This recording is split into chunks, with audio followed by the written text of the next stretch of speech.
अस्सलाम वालेकुम दोस्तों, आपको खुशामदीद कहते हैं एक और लेटेस्ट वीडियो में। और ये वीडियो है नेशनल स्टेडियम के रेनोवेशन अपडेट के लिए। काफ़ी दिनों बाद नेशनल स्टेडियम की अपडेट आ रही है, लेकिन आप कंस्ट्रक्शन साइट पे देखेंगे तो शायद आपको अंदाज़ा हो नहीं कि कितना काम हुआ है, क्योंकि ज़ाहिर है डेमोलिशन जो थी वो काफ़ी विजिबल थी। स्टैंड्स गिराए जा रहे थे, उसका मलबा इकट्ठा हो रहा था। अब जो ये मलबे का पहाड़ है, एक साइड से आप देख सकते हैं कि ये साफ़ होना शुरू हो चुका है, लेकिन अभी भी दूसरी साइड से उस तरह वो मलबा हटाया नहीं जा सका। और आप देख सकते हैं कि हैवी मशीनरी की प्रेजेंस तो है, काफ़ी ज़्यादा मशीनरी है यहाँ पे।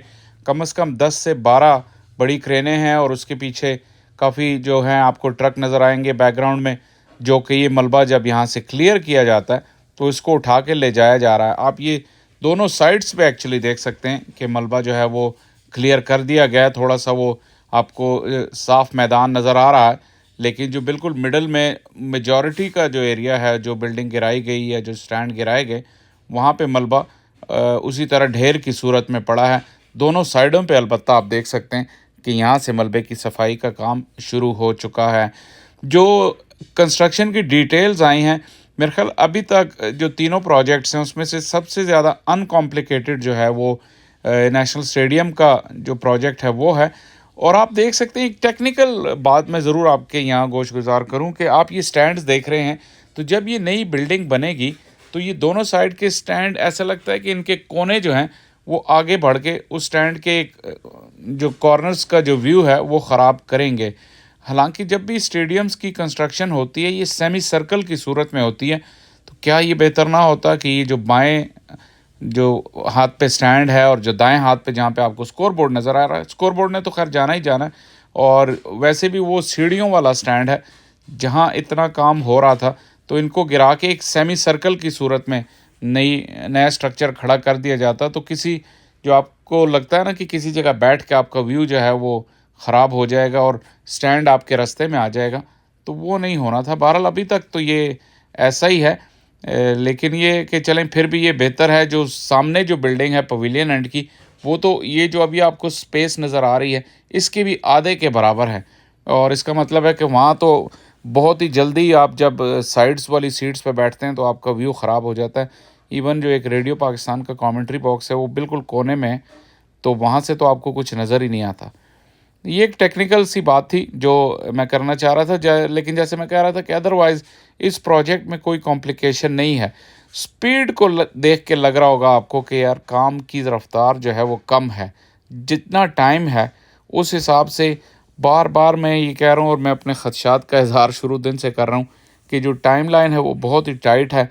और उस पर आप ये देखें, कराची जहाँ बारिशें कम होती हैं, इस दफ़ा वहाँ बारिशें भी ज़्यादा हुई, उसकी वजह से भी थोड़ी काम की रफ्तार जो है वो स्लो हुई। लेकिन इस तरह के प्रोजेक्ट के लिए आइडियली ज़्यादा टाइम मिलना चाहिए, क्योंकि आपको पता है ड्यूरिंग द प्रोजेक्ट भी आप कुछ ना कुछ ऑल्ट्रेशन आपको करनी पड़ जाती है, क्योंकि ये पुराने स्ट्रक्चर हैं।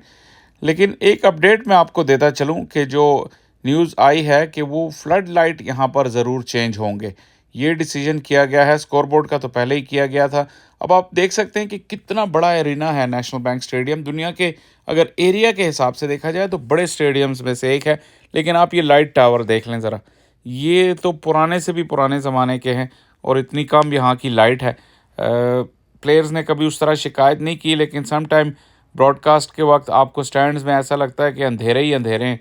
और इस स्टेडियम का जो स्ट्रक्चर है उसके हिसाब से ये लाइटें भी ठीक नहीं थी। तो ये एक कंफर्म न्यूज़ मैं आपको बता रहा हूँ कि फ्लड लाइट्स चेंज होंगी और यहाँ ज़्यादा पावरफुल और जदीद लाइटें लगाई जाएंगी चैम्पियंस ट्रॉफी से पहले। और जहाँ तक बात हुई डेमोलिशन के बाद सफाई की, ये मैं आपको शुरू में बता रहा था कि एक साइड से बल्कि दोनों साइडों से इस तरह साफ मैदान नज़र आ रहा है, आप देखिए। लेकिन जो बीच में जगह है, बीच वाली जगह पे आपको कोई इतना ख़ास काम होता नज़र नहीं आ रहा इन टर्म्स ऑफ मलबा उठाने के लिए और मलबे की सफाई के लिए। स्कोरबोर्ड की जहाँ तक बात की जाए तो कोई दुनिया में शायद ही ऐसा स्टेडियम होगा जिसमें ऐसा स्कोर बोर्ड हो जो पूरे स्टैंड का व्यू उसने जो है वो बंद किया हो। एक पूरा स्टैंड बंद करके आपने ग्राउंड लेवल पे स्कोर बोर्ड लगाया। हमने यहाँ काफ़ी कमेंट्री भी की है, तो अक्सर यहाँ पे जो शॉट लगती है फाइन लेग या स्क्वायर लेग की जाने, तो वो जाके इस बोर्ड को भी लगती है, क्योंकि ये ग्राउंड लेवल से थोड़ा सा ही ऊपर है, ज़्यादा ऊपर नहीं है। बहरहाल ये भी अब चेंज हो जाएगा। और जो सबसे ज़बरदस्त चीज़ कराची के नेशनल स्टेडियम की है, जो किसी ज़माने में इसकी आउटफील्ड जो है वो बहुत ही ब्राउन कलर की हुआ करती थी और रेतली किस्म की आउटफील्ड हुआ करती थी, आजकल वो एक लश ग्रीन आउटफील्ड बनी हुई है। अब बाकी चीज़ें और लवाजमात अगर पूरे हों तो तभी जाके ये स्टेडियम वर्ल्ड क्लास बनेगा। उम्मीद है कि ये जो कंस्ट्रक्शन का काम है चैंपियंस ट्रॉफी से पहले ख़त्म होगा और इसकी मज़ीद वक्तन फ़ौक्तन अपडेट आपको देते रहेंगे।